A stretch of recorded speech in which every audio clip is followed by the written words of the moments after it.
Hola a todos, bienvenidos a la clase de Hábitat en Arquitectura, ¿cierto? Yo soy el arquitecto Eduardo Pardo. Esta materia es del pregrado en Arquitectura y Urbanismo para ustedes, estudiantes de primer semestre, y hoy hablaremos un poco de la teoría y la evolución de este tema tan interesante, del hábitat en la arquitectura. Entonces, antes de que nos pongamos a hablar sobre arquitectura y pensemos o en planos o en cómo construir edificios y cosas de esas, pregúntense primero si no les ha pasado alguna vez que han entrado a un cuarto y sin saber por qué se sienten como relajados o entran a otro cuarto y se sienten ansiosos. Pues esto no es magia, ¿no? Esto es arquitectura. De eso se trata la arquitectura. No solamente es apilar ladrillos, como dice acá, sino también es diseñar el espacio o la interfaz, ¿cierto? El sitio donde va a transcurrir la vida de las personas, ¿cierto? Ese espacio contiene las rutinas, necesidades de cada una de las personas. Aquí desarrollamos nuestras necesidades y nuestra personalidad, ¿cierto? Es como un reflejo de nosotros el espacio donde vivimos. No es más sino que miren sus cuartos y se van a dar cuenta que cada uno es diferente, ¿cierto? Entonces, hoy vamos a descubrir primero que la arquitectura sirve no solamente para construir espacios, sino que también es una manera de estimular o de influir en las personas sobre cómo se sienten y qué pueden o qué no pueden hacer en un espacio, y que es una forma de crear las experiencias que nos definen a nosotros como humanidad. ¿Listo? Entonces vamos para allá. Entonces, tal vez muchos han escuchado que los animales también construyen, ¿cierto? Han visto, por ejemplo, como acá, que hay un pájaro haciendo su nido, o pensarán en los castores que hacen presas con palos, ¿cierto? Pero hay una diferencia clave ahí el cual hace que sea diferente que lo que construyen los animales a lo que hacemos los arquitectos o lo que hacemos los humanos, ¿cierto? Esa gran diferencia es el ser y el habitar. Entonces, no sé si alguno ha leído o leyó las lecturas que se dejaron para la clase, pero si han leído a Martin Heidegger, ¿cierto? Este filósofo alemán. Pues él dice que el humano no solamente es, sino que el humano habita el espacio, a diferencia de los animales. Entonces, ¿cuál es la diferencia aquí? Los animales, por ejemplo, los pájaros construyen sus nidos por instinto, por necesidad, ¿cierto? Porque tienen algo ahí en su genética que les dice que los huevos se tienen que poner sí o sí en ese nido, pero no hacen nada más, no transforman el espacio, no hay ninguna característica cultural, nada particular. Todos los pájaros hacen, según la especie, todas las especies hacen el mismo tipo de nido.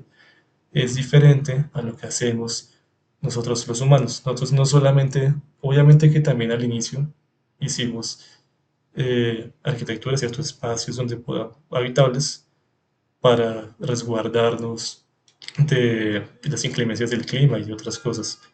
Pero nosotros no solamente construimos por necesidad, ¿vale? Nosotros también habitamos culturalmente y socialmente los espacios. Entonces, si ustedes se dan cuenta, todas las culturas tienen construcciones diferentes. Miren, fíjense que no nos pasa como con los pájaros, por ejemplo, que si ustedes piensan en una paloma, todos piensan en el mismo tipo de nido que hace la paloma con los palos. En cambio, fíjense que nosotros los humanos, que somos la misma especie, según el sitio donde estemos, nuestras creencias, nuestra cultura, los materiales que tenemos disponibles, construimos espacios completamente diferentes, ¿cierto? No es lo mismo las pirámides de piedra caliza que se hacen en Egipto a los zigurats de tapia pisada que hicieron los babilonios. No es lo mismo, no son las mismas formas, no son los mismos materiales, ni siquiera es la misma cultura ni las mismas creencias. ¿Listo? Entonces, que ustedes se dan cuenta, la arquitectura tiene una cosa que los animales no pueden generar con su arquitectura y es una identidad específica. Eso no solamente el refugio físico que hacemos los animales, sino que genera una identidad física específica. ¿Sí? Transformamos nuestro entorno para darle parte de nuestra identidad. Entonces, como íbamos hablando, sí es cierto que el origen de la arquitectura en parte tiene que ver con esa cabaña primitiva en la que el ser humano construyó para poderse proteger de las inclemencias del, del tiempo, ¿cierto? Levantarse del suelo, no mojarse, que no nos dé el sol, que no nos dé frío. Aquí nació, digamos que fue el inicio de la arquitectura, ¿cierto? Pero aparte de esto, en lugares, por ejemplo, si pensamos en los primeros asentamientos humanos, como Catalhuyuk en Turquía, que tiene más de 9.000 años, que es la primera ciudad de la que tenemos el registro arqueológico. Si ustedes miran esa ciudad o miran cualquier otro resto arqueológico, se van a dar cuenta que no es un espacio para protegernos y ya, ¿cierto? Si ustedes ven restos de cabañas antiguas, se van a dar cuenta que los espacios están pintados, tienen colores específicos, tienen marcas específicas, cada espacio tiene un uso específico, ¿cierto? Entonces, no es solamente resguardarnos como harían los animales, sino que aparte es darle un propósito habitable a cada espacio, ¿cierto? Una identidad, una cultura, lo que nosotros llamaríamos en arquitectura el derecho a desarrollar la multiculturalidad dentro del espacio, ¿cierto? Entonces, no solamente estamos en el espacio, sino que habitamos ese espacio. Esto lo dotamos de características humanas. Como íbamos diciendo antes, que cada cultura tiene sus características diferentes y se ven reflejadas en la arquitectura. Ahora, esto de la vivienda y del hábitat no siempre fue tan así. De todos vivimos en un espacio agradable en el que podemos poner las cosas que queremos y nuestra identidad. Hubo un momento, sobre todo cuando llegamos a la revolución industrial, ¿cierto? Donde la vivienda, el hábitat, se volvió una crisis. Entonces llegamos al punto en el que las viviendas se habían vuelto todas iguales para todo el mundo porque había una necesidad. Si ya no estábamos hablando tanto de la parte cultural como de lo que se trata el hábitat, sino que se nos olvida esa parte y nos concentramos solamente en producir, ¿cierto? Entonces producimos vivienda igual para todo el mundo, que ya dijimos que no es lo ideal porque el ser humano tiene unas necesidades culturales y de identidad más allá de solamente protegernos que nos diferencia de los animales. Entonces, esta producción masiva de vivienda y estas fábricas que hubo durante la revolución industrial hizo que la ciudad se contaminara, ¿cierto? Y que la vivienda se volviera un espacio inseguro. ¿Por qué? Porque, digamos, llegaba el invierno y la gente prendía los hornos, eso generaba humo, generaba suciedad, no había ventilación, la gente vivía sin nada y hacía que se prendieran enfermedades como epidemias muy fácilmente. Entonces, esto hizo que hacia finales, esto lo estamos hablando como a mediados finales del siglo XVIII, eso hizo que hacia finales del siglo XIX, inicios del XX, ¿cierto? Estamos hablando ya del movimiento moderno, se entendiera ya la vivienda no como un hábitat simplemente como estaba acá, sino también como un problema de sanidad. Y nació algo que llamamos el higienismo. Esto lo vamos a ver acá. El higienismo y el funcionalismo. Entonces, ¿qué pasó? Que la vivienda se volvió un problema, ¿cierto? Entonces, había que curar y tratar ese problema. ¿Qué volvíamos a tratar? Pues como estaban de moda, como ya habíamos pasado la revolución industrial y estaban de moda los carros, recuerden que estamos hablando de inicios del siglo XX, o sea, 1900, está muy de moda el carro, pues están muy de moda las máquinas. Así que el movimiento moderno decidió ver la vivienda ya no solamente como el espacio donde protegernos y dormir, pero tampoco como el espacio que debía ser que habíamos visto antes, que era de desarrollo cultural, sino verlo como una máquina. Sí, yo les diría como un iPhone gigante, como un celular, como un smartphone gigante. Entonces, ¿qué pasó? Se eliminó todo lo que era inútil y se premio el utilitarismo, ¿cierto? Entonces todo lo que fuera útil se quedaba en la vivienda, entonces tener ventanas para ventilar, cuartos grandes para evitar el hacinamiento, todo esto que evitara los problemas que ocurrieron durante la revolución industrial, pero como era una máquina y las máquinas no pueden tener cosas que no cumplan una función específica, toda esta parte cultural y de identidad que dijimos que tiene el hábitat, ¿cierto? Desapareció. Entonces eso también fue un problema porque se pensó en la eficiencia más que en cómo habita cada persona. Entonces el movimiento moderno lo que hizo es que al ser la casa, la vivienda una máquina, la volvió algo generalizado, ¿cierto? Es como la misma vivienda para todos, cuando ya habíamos hablado antes que esto no puede ser así, porque lo que nos diferencia a nosotros los humanos de los animales al momento de hacer arquitectura es que tenemos una identidad y una forma de habitar particular. Entonces, esta manera industrial generalizada de hacer la vivienda igual para todo el mundo no iba a funcionar, que eso fue lo que nos propuso nuestro famoso arquitecto Le Corbusier, si no lo han escuchado, el padre de la arquitectura moderna. ¿Listo? Entonces, ¿qué es importante acá? Aquí lo importante es entender lo que es el concepto de habitar. Miren que pasamos de protegernos del clima a desarrollar una arquitectura particular según nuestras creencias, nuestros materiales disponibles, todo eso que vimos de las culturas antiguas, que les dije que no es lo mismo una pirámide en Egipto que un zigurat en Babilonia o un panteón en Roma, ¿cierto? Todos son diferentes, uno es piedra caliza, el otro es arena tapiada, el otro es eh, piedra o granito, ¿cierto? Y tienen formas diferentes, materiales diferentes, una cultura diferente, unas creencias diferentes. Y miren que eso desapareció con el tiempo, con la revolución industrial, ¿cierto? Volvimos otra vez a solamente pensar en cómo meter a un montón de gente para que puedan dormir y protegerse del clima, para que puedan trabajar. Eso generó unos problemas de salubridad que el movimiento moderno resolvió haciendo casas iguales para todos, con características iguales, pero para evitar cualquier problema X que se pudiera surgir, entonces anulamos completamente toda esta parte cultural y de identidad de las viviendas. Entonces todo era igual para todos. Pero ya dijimos, eso no puede ser así. Entonces aquí viene esta idea central del hábitat, que es el sentirse en casa, ¿cierto? Entonces, el habitar no es solamente es tener un techo, cuatro paredes, un piso donde podemos dormir, sino es, como les decía, la interfaz, el sitio donde nosotros desarrollamos nuestra vida. Y nuestra vida sí tiene identidad y tiene unas características culturales específicas, ¿sabes? Tiene que ser un lugar que uno sienta cómodo de uno. Entonces, lo que nos dice Heidegger, que es uno de los autores más importantes de este curso, es que cuando nosotros habitamos, ¿sí? Cuando cuidamos, nosotros eh, montamos en nuestra identidad los espacios y las cosas, ¿cierto? Entonces, la arquitectura no debería ser solamente un sitio donde alojarnos y estar, sino es un lugar que nosotros podemos sentir, que nosotros sabemos cómo se ve, cómo huele, cómo nos sentimos al llegar y a sentarnos. Entonces, ustedes llegan a su casa y se sienten tranquilos en casa, a diferencia de que ustedes llegan a su trabajo y saben que allá llegan es a trabajar. Entonces, no puede ser que uno llegue a su casa y se siente igual que en el trabajo, que en el centro comercial.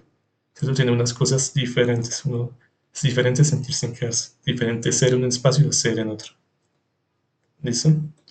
Entonces, esto, ¿dónde sí ha surgido más?